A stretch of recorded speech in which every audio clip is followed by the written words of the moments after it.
Beredar video petugas pemadam kebakaran nangis karena diomeli oleh pemilik bangunan yang terbakar viral di media sosial. Petugas tersebut adalah anggota Dinas Pemadam Kebakaran Kabupaten Bogor.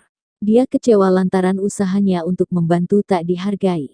Pria itu justru dicaci maki seorang pria paruh baya pemilik lapak rongsok di wilayah Cilengsi, Kabupaten Bogor.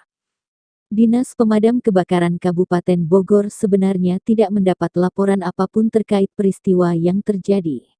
Namun karena rasa kemanusiaan dan menjadi tugasnya, petugas damkar tersebut meluncur ke lokasi kebakaran.